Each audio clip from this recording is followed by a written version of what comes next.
Hola, ¿qué tal amigos? Bienvenidos a este tip informativo. Los invito a que se queden hasta el final para que nos regalen sus argumentos, para que nos regalen las opiniones con todo respeto y además para que nos para que comparte este tip informativo. Si le gusta lo que vamos a opinar aquí, pues le da manito arriba. De lo contrario, pues le da manito abajo. Lo importante es que se quede hasta el final y nos regale sus argumentos, sus opiniones con mucho respeto. Bienvenidos.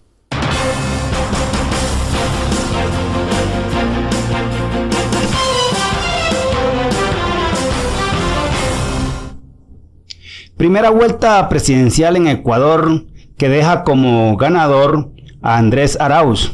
Es el candidato que tenía el respaldo de Rafael Correa, es presidente ecuatoriano, quien se encuentra fuera del país porque ha sido perseguido por quien en el pasado él recomendó a los ecuatorianos que votaran por él para seguir esa línea progresista en el país hermano, el señor Lenín Moreno, que una vez posesionado como presidente comenzó a traicionar el mandato progresista ecuatoriano y se puso al servicio de la corrupción en ese país. Y bueno, como todos saben, los ecuatorianos es un pueblo que ya ha derrocado presidente, ¿no? Se ha movilizado duro y decidió castigarlo en las urnas. Un ejemplo para países como el nuestro, Colombia, que es el país que todavía está conforme con la corrupción, está conforme con masacres, está conforme con tanto delito de lesa humanidad, donde el gobierno es quizás el principal responsable, pero también es el principal evasor de esa responsabilidad, que cuenta con unos grupos que ellos mismos crean, que ellos mismos impulsan para poder responsabilizar de crímenes que suceden en este país con un propósito: seguir robándose los recursos públicos en toda la geografía nacional y distraer a la población incauta que todavía infortunadamente sigue siendo mayoritaria en este país. El diario El Comercio dijo: con más del 95% de votos escrutados, Arauz aún espera su contendiente para la segunda vuelta del 11 de abril. Como ustedes comprenderán, ahora hay una segunda vuelta porque ninguno de los tres candidatos superó el porcentaje para ser declarado presidente en primera vuelta. Ahí vemos al indígena Yacu, está Arauz, que está en el centro, y está Lazo, que es el candidato del establecimiento y el gran derrotado también, ¿no? Porque fíjese que tenía el respaldo del establecimiento y el pueblo ecuatoriano no solamente le dio el triunfo en la primera vuelta al candidato de Rafael Correa, sino que no aprobó la continuidad de un mandato de Lenín Moreno, ya que su candidato oficial quedó prácticamente fuera de combate, aunque todavía no se han escrutado el total de las mesas, pero ya está, todo indica que con el 19% no le alcanza para irse a una segunda vuelta.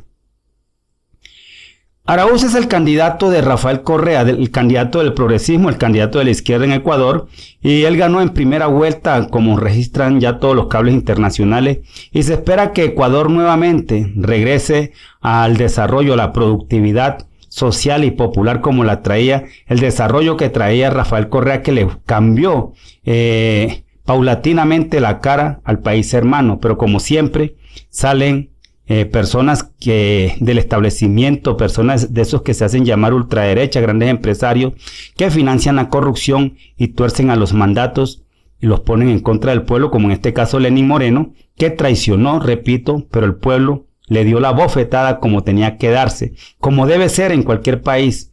No son las armas las que cambian ya, las armas están mandadas a recoger, las urnas, y con un voto bien vigilado, seguramente traerán grandes cambios en muchos países y ojalá en Colombia. No hay duda que Lenín Moreno fue el gran derrotado de la jornada. El pueblo ecuatoriano le dio un ejemplo de democracia a América Latina también, porque es que gobernar con poder e irse a elecciones tiene muchas ventajas, y su candidato quedó.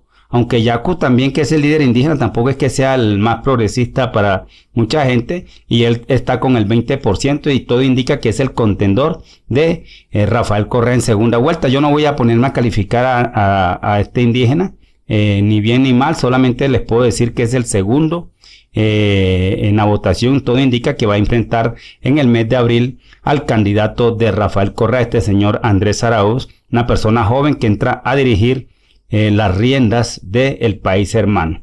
En redes sociales comenzaron en Colombia pues a mucha gente a expresarse. Uldarico dice: la platica que pagó la derecha de Ecuador a Revista Semana y a Vicky Dávila se perdió.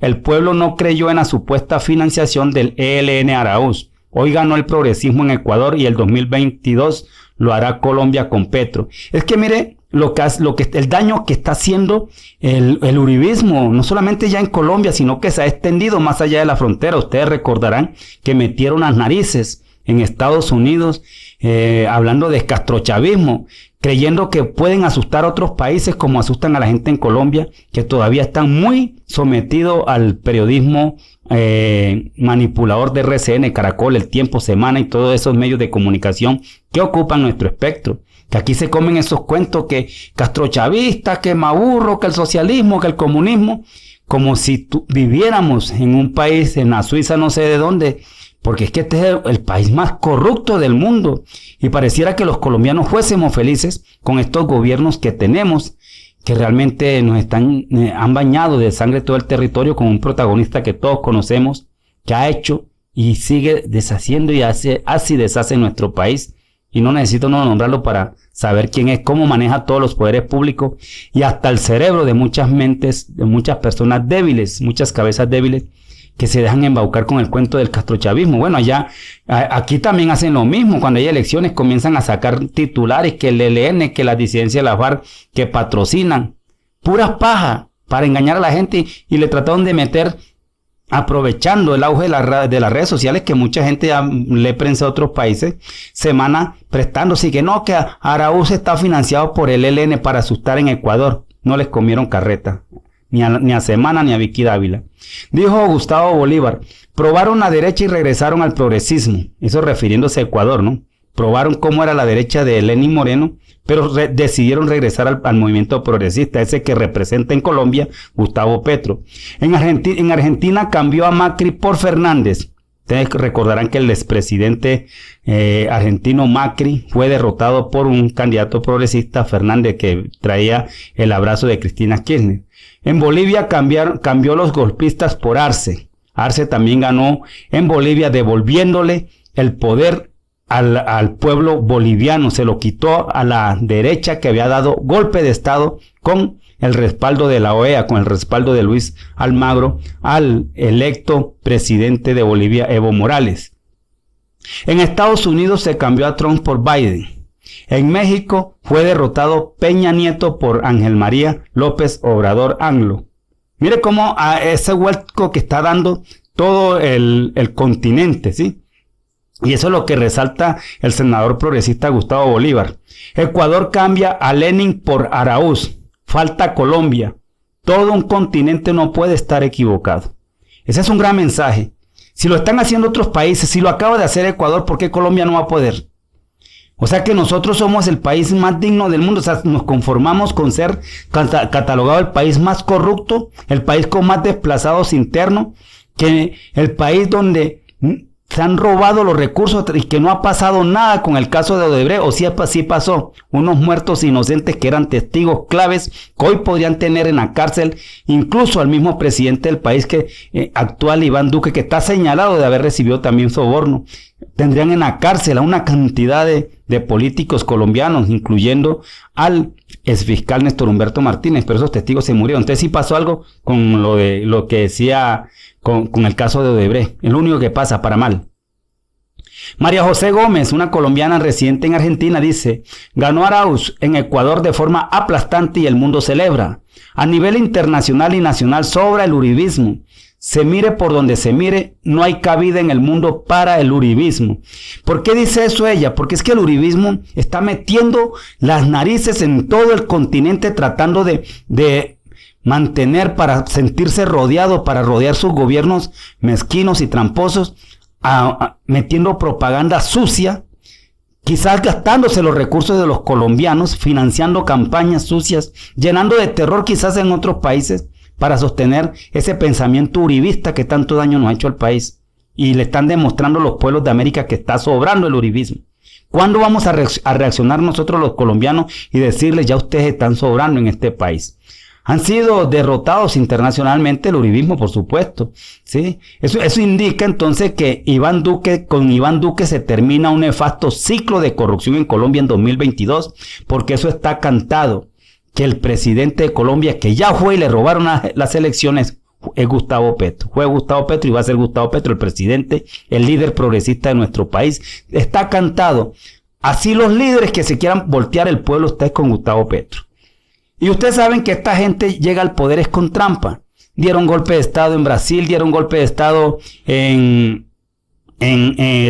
allá en Bolivia, en Argentina sofocaron la democracia, dieron un golpe de estado en Honduras cuando sacaron a Zelaya, en Venezuela tratan de dar golpe de estado, es el distractor de la corrupción colombiana, es Venezuela, y no han dejado gobernar se dice que Venezuela tiene un mal presidente, pero Colombia le aporta para que el pueblo venezolano sufra la miseria que está viviendo con tantos bloqueos. Es el Israel de América. Colombia es el Israel de América que le hace el juego al gobierno del norte.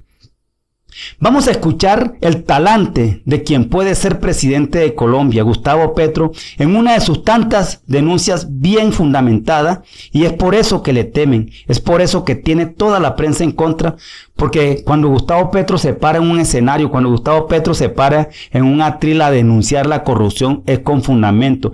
Recordemos algo de Gustavo Petro aquí. ¿Cuáles son los montos de sobornos en esos 5 momentos? Vamos a comenzar por el primero, la adjudicación del contrato. Se da en el año 2009. En el año 2010, permítame en este paréntesis, soy el primero en Colombia en denunciar el grupo Odebrecht. Porque está en el contrato Tunjuelo Canoas en la ciudad de Bogotá. Y en mi investigación sobre el cartel de la contratación de la ciudad de Bogotá lo encontramos. Allí yo establecí una tesis. Los carteles de contratación se construyen sobre la base de ser pirámides.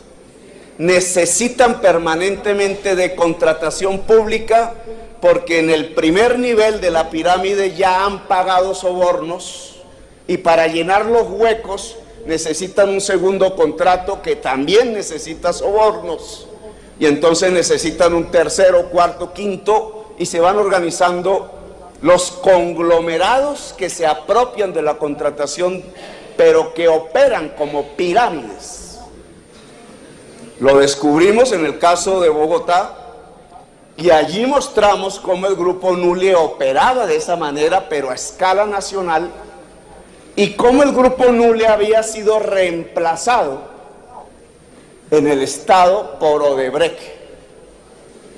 Precisamente Odebrecht gana la licitación sobre el grupo Nule y otro grupo español en la adjudicación de la Ruta del Sol. Ese es Gustavo Petro. Un hombre que tiene el país en la cabeza, un hombre que se fundamenta cada vez que va a dar un discurso, va a hacer un debate en el Congreso. Ese es el debate que ustedes recordarán que dio frente al tema de Odebrecht, que infortunadamente los colombianos escasos de cerebro, de mente que está incauta por los medios de comunicación tradicionales, le dieron trascendencia a una bolsa de un dinero que se ve feo, obviamente, pero que ahí no ha existido ningún delito. Yo le preguntaba mucho que dicen que la Petrobolsa, explíqueme cuál es el delito. Hay nada, es que no dice ningún delito. Que le hicieron una jugada y con eso desviaron toda la atención. Un debate bien fundamentado de Gustavo Petro y los colombianos dejaron como que la prensa les desviara la atención con el caso de la Petrobolsa, así lo llamaban, y duraron más de un mes hasta que la gente fue olvidando y esos corruptos que están atornillados en el poder iban arreglando sus cosas y desapareciendo testigos con bebidas saborizantes en este país. Y este es el ciclo que se va a cerrar en 2022. Tengan la plena seguridad con que se cierre el ciclo nefasto con Iván Duque Él cierra ya ese ciclo que el pueblo no lo quiere. Es más, ya el pueblo lo derrotó. Es que nadie entiende por qué ese señor está gobernando. No tiene vergüenza. Un señor que no, en sus recorridos públicos, lo único que recibía era la silbatina popular, mientras que Gustavo Petro llenaba todas las plazas del país. Y ahora se han inventado un centro izquierda liderado por la alcaldesa de Bogotá, Claudia López, para hacerle la segunda a ese uribismo nefasto que ya cierra ciclo en 2022. Y va a pasar como pasó en el Magdalena, que la prensa hablaba de que Caicedo perdía porque todos los líderes corruptos del Magdalena estaban con el medio cotes, pero estaban subestimando a un pueblo que ya estaba cansado de tanta corrupción, de los cotes, de los Dávila y todos esos ladrones del Magdalena. Y está pasando lo mismo en Colombia, va a pasar. Podrá hacer la prensa bulla, no, que el líder tal tienen hasta 200,000 votos, eso es que candidatos presidenciales como Humberto de la Calle, por ejemplo, que sacó 300,000 votos, todo un candidato presidencial, 300,000 votos, y eso que estaba en su furor. Los acuerdos de paz, tenía el apoyo, la mermelada de santo y sacó. Esos tipos no tienen ni voto, el pueblo no lo respalda. Y así sucesivamente, ahora no hay que bajar la guardia así. Y bueno, ese es el ciclo que se va a acabar. Ya América Latina va cerrando eso, los cambios. De pronto es gracias a estas redes sociales y por eso yo invito a que las cuidemos mucho. No demos papaya para que nos cierren estos espacios. Yo los invito también para que nos sigan en redes sociales. Búsquenos en Twitter como @ArmestoNelson. Y se suscriben, nos siguen ahí en @ArmestoNelson, o en Facebook nos siguen en el grupo Reportero Digital, se unen ahí, nos comparten sus videos, sus opiniones y charlamos de vez en cuando. Suscríbanse a este canal, activen la campana para que les llegue el mensaje cuando subamos otro video. Opinen a favor o en contra, pero con mucho respeto. Soy Nelson El Chanero Armesto, su reportero digital de Identidad Caribe. Muy pronto estaré con ustedes con otro tip informativo.